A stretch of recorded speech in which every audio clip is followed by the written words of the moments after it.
I bet you didn't know about the Dyatlov Pass incident.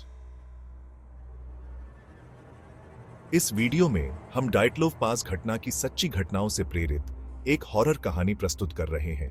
यह 1959 में हुआ था। रूस के उरल पहाड़ों में 9 हाइकर्स गायब हो गए। उनका तंबू अंदर से फटा हुआ और छोड़ा हुआ बस वही मिला। यह उनकी कहानी है। अनुभवी इगोर डायटलोव के नेतृत्व में समूह उत्साहित था। वे जवान थे, मजबूत थे और रोमांच के लिए उत्सुक थे। उनका लक्ष्य ऑटोर्टन पर्वत तक पहुंचना, जो अनुभवी हाइकर्स के लिए भी एक चुनौतीपूर्ण चढ़ाई थी। वे कठोर परिस्थितियों के लिए तैयार थे, लेकिन जो इंतजार कर रहा था उसके लिए वे तैयार नहीं थे।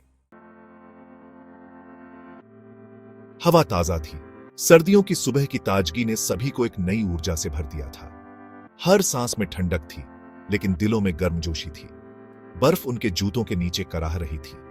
हर कदम के साथ बर्फ की परतें टूटती जा रही थीं, मानो वे भी इस यात्रा का हिस्सा बनना चाहती हों। जमी हुई जमीन पर हंसी गूंज रही थी। बच्चों की खिलखिलाहट और खिलाड़ियों की जीत की खुशी ने माहौल को और भी जीवंत बना दिया था। हाइकर्स का उत्साह बढ़ा हुआ था। वे कहानियां और गाने बांट रहे थे, क्योंकि वे जंगल में और गहराई में जा रहे थे। हर कहानी में एक नया रोमांच था और हर गाने में एक नई उमंग।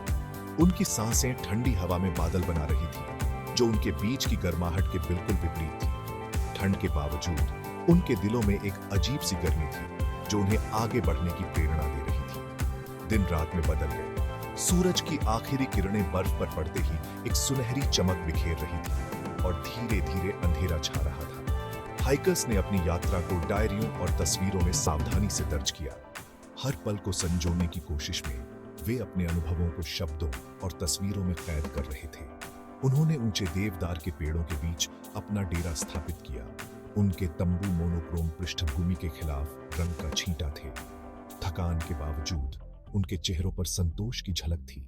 जंगल का सन्नाटा केवल उनके अलाव की चरमराहट और उनकी आवाजों की बुदबुदाहट से टूट रहा था। अलाव की गर्मी और दोस्तों की संगत ने उस ठंडी रात को भी खुशनुमा बना दिया था।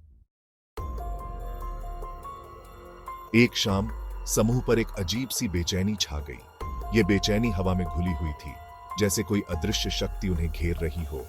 हवा एक चुड़ैल की तरह गरज रही थी, बर्फ को उन्माद में फेंक रही थी। यह दृश्य किसी डरावनी कहानी से कम नहीं था, जहां हर कोई अपने भीतर एक अनजाना डर महसूस कर रहा था। दूर से अजीब रोशनी चमक रही थी। तंबू की दीवारों पर भयानक परछाई पड़ रही थी। ये रोशनी और परछाइयां मानो किसी रहस्य को उजागर करने की कोशिश कर रही थी। यह सिर्फ ऑरोरा बोरियालिस है, चिंता की कोई बात नहीं है। लेकिन उनके शब्दों में भी एक हल्की सी घबराहट थी, जो उनके चेहरे पर साफ झलक रही थी। लेकिन बेचैनी का एक बीज बोया जा चुका था। ये बेचैनी धीरे धीरे उनके मन में घर कर रही थी, जैसे कोई अदृश्य हाथ उन्हें छू रहा हो। हाइकर्स एक दूसरे के करीब आ गए, अपनी साझा चिंता में आराम तलाश रहे थे। वे एक दूसरे से बात कर रहे थे, अपने डर को साझा कर रहे थे, लेकिन कोई भी पूरी तरह से आश्वस्त नहीं हो पा रहा था। हवा उनके नामों को फुसफुसाती हुई प्रतीत हो रही थी। ठंडी आवाजों का एक समूह। यह फुसफुसाहट उनके दिलों में और भी डर पैदा कर रही थी। क्या तुमने वो आवाज सुनी? ऐसा लग रहा था जैसे कोई बुला रहा हो। ये आवाज उनके मन में और भी सवाल खड़े कर रही थी। हाँ, मैंने भी सुना। ये परेशान करने वाला है। यह आवाज उनके भीतर एक अजीब सी बेचैनी पैदा कर रही थी, जो उन्हें चैन से बैठने नहीं दे रही थी। यूरी, समूह का जोकर, एक गीत के साथ माहौल को हल्का करने की कोशिश कर रहा था।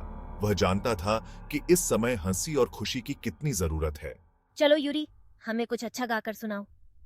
उनकी आवाज में एक उम्मीद थी कि शायद यूरी का गाना उन्हें इस बेचैनी से बाहर निकाल सके। लेकिन उनका आम तौर पर हंसमुख राग भी तनावपूर्ण लग रहा था, जैसे वह भी इस माहौल से प्रभावित हो गया हो। उनके भीतर बढ़ते डर का प्रतिबिंब। यह डर उनके चेहरों पर साफ झलक रहा था और यह बेचैनी अब उनके हर कदम में दिखाई दे रही थी। अगली सुबह उजली और साफ सुबह हुई। सूरज की किरणें हरे घास पर चमक रही थीं और क्रिकेट का मैदान खेल के लिए तैयार था। लेकिन कैंपसाइट पर एक भयानक खामोशी छाई हुई थी। मैदान पर कोई खिलाड़ी नहीं था और दर्शकों की सीटें खाली पड़ी थीं। हाइकर्स का सामान बिखरा पड़ा था, जल्दबाजी में छोड़ा हुआ था। ऐसा लग रहा था जैसे वे अचानक कहीं चले गए हों, बिना किसी तैयारी के। तंबू अंदर से फटा हुआ था, जैसे किसी बेताब हाथ ने उसे चीर दिया हो। क्रिकेट नेट भी फटा हुआ था, जैसे किसी ने उसे जोर से खींचा हो। हाइकर्स का कोई पता नहीं था। उनकी तस्वीरें अब केवल यादें बनकर रह गई थी और मैदान पर उनकी खोज जारी थी। एक खोजी दल को रवाना किया गया। वे हाइकर्स के आखिरी झात मार्ग का अनुसरण कर रहे थे। हर कदम पर उम्मीद और डर ने ईंधन का काम किया। उनके हर कदम पर उम्मीद और डर ने ईंधन का काम किया, क्योंकि वे हाइकर्स के आखिरी झात मार्ग का अनुसरण कर रहे थे। टीम के सदस्य एकजुट होकर खेल की ओर बढ़ रहे थे, लेकिन उनके दिलों में चिंता और अनिश्चितता थी। पहाड़ों की खामोशी बह रही थी, जो बर्फ पर उनके जूतों की कमी की आवाज से ही टूट रही थी। बर्फ से ढके मैदान पर केवल उनके जूतों के निशान ही दिखाई दे रहे थे। हवा का हर झोंका लापता हाइकर्स की फुसफुसाहट लिए हुए प्रतीत हो रहा था। उनका भाग्य हवा में भारी था। ऐसा लग रहा था जैसे हवा में उनकी बातें गूंज रही हो और हर झोंका उनके भाग्य की कहानी कह रहा हो। दिन हफ्तों में बदल गए। खोजी दल को लापता हाइकर्स का कोई सुराग नहीं मिला। फिर एक सफलता मिली। कैंपसाइट से दूर जाने वाले पैरों के निशान बर्फ में छपे हुए। हाइकर्स भाग गए थे, नंगे पैर और कम कपड़ों में, ठंडी रात में। क्यों? बचाव दल पैरों के निशान का पीछा करते हुए जंगल में और गहराई में चला गया। उन्हें पेड़ों पर उकेरे गए अजीबोगरीब निशान मिले, छाल में उकेरे गए गुप्त संदेश। क्या वे चेतावनी थे? मदद की गुहार? रहस्य गहरा होता गया। पहाड़ों की खामोशी हर गुजरते घंटे के साथ और भी भयावह होती गई।